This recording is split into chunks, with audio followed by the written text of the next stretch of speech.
удилище рассчитано на 150 грамм, а самая мощная вершинка на 85. И кому же верить, удилищу или вершинке? На самом деле оказывается все намного проще.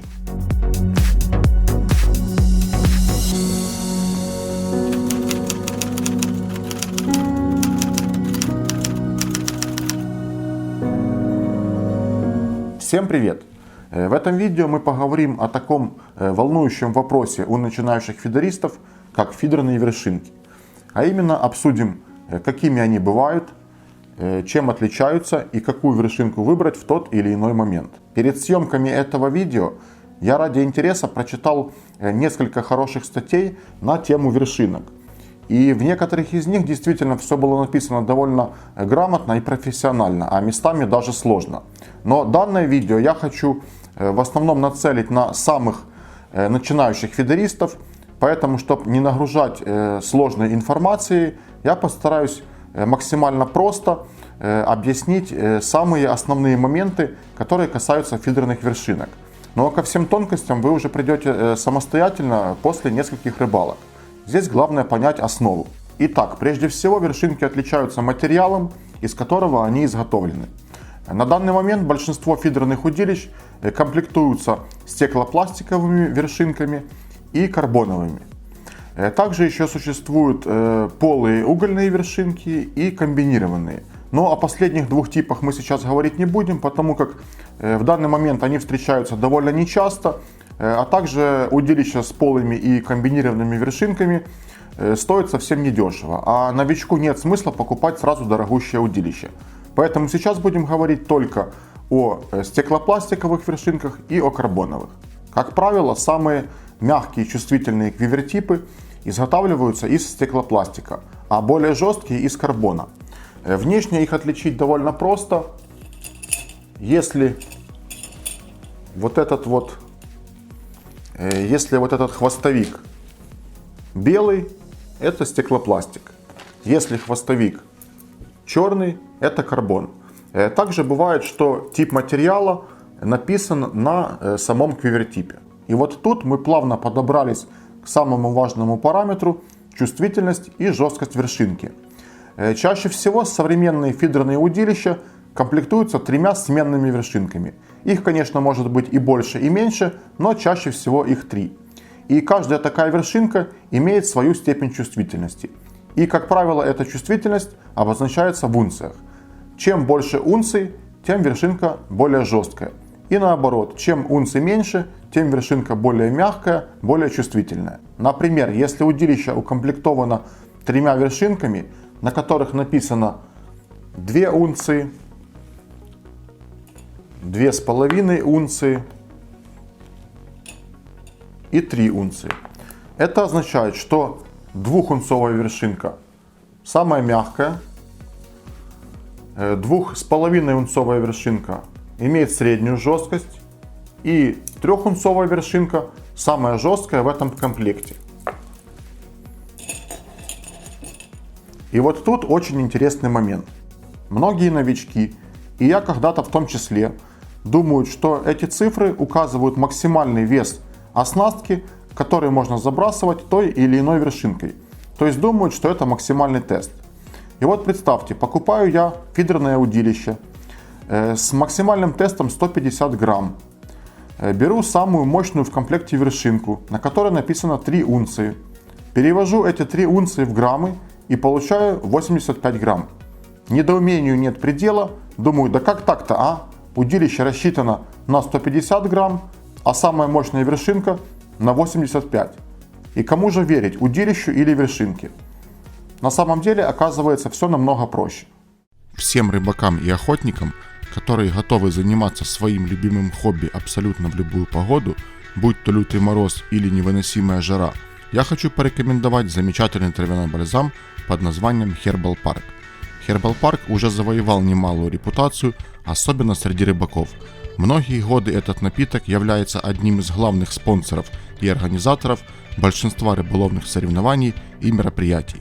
В состав этого напитка входит более 17 компонентов, в числе которых 13 видов трав, натуральные соки и мед.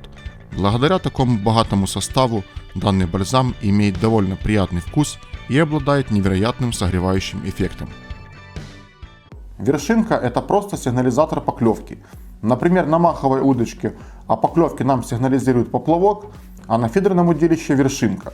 Это говорит о том, что квивертип практически никак не участвует в забросе.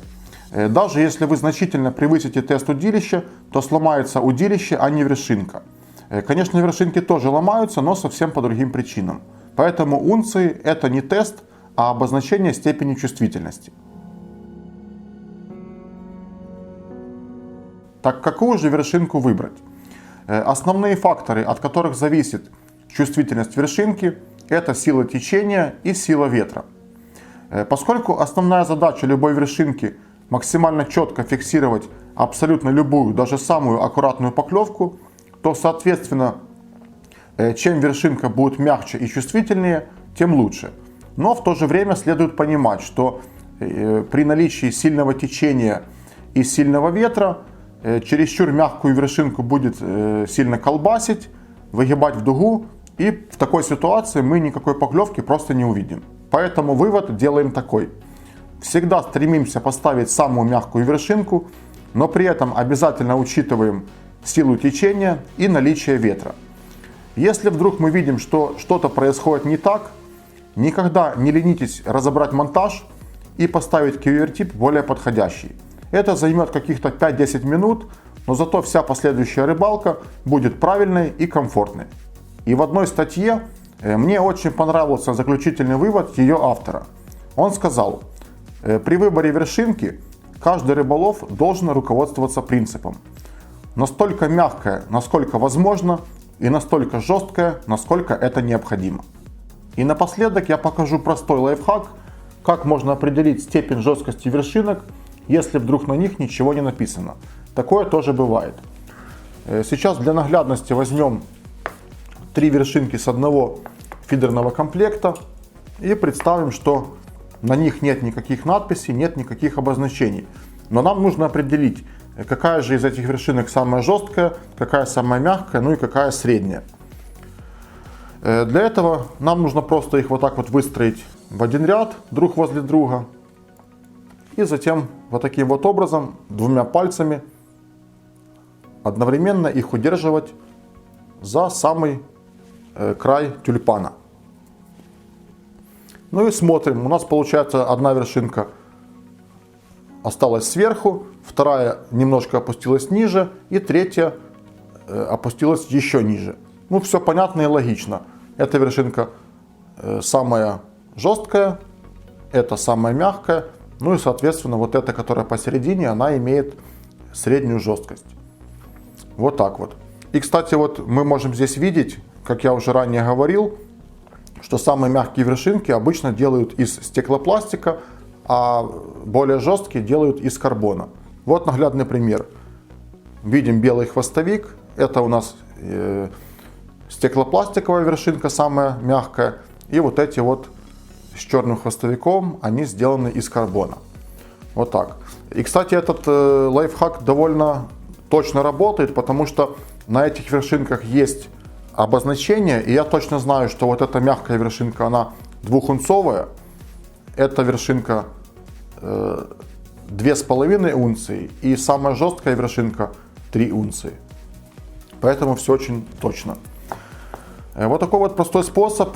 Поэтому если на ваших вершинках вдруг нет никаких надписей, не расстраивайтесь, а благодаря такому способу вы спокойно сможете определить степень жесткости ваших вершинок. Вот так. Спасибо вам за внимание. Подписывайтесь на наш канал, смотрите много интересного видео. А также не забывайте подписываться на наш Инстаграм. Там есть очень много интересных фотографий из жизни нашего канала. И новые фотографии постоянно добавляются. Поэтому милости просим. Спасибо за внимание. Всем пока. Также смотрите другие интересные видео на нашем канале и не забудьте подписаться, чтобы ничего не пропустить.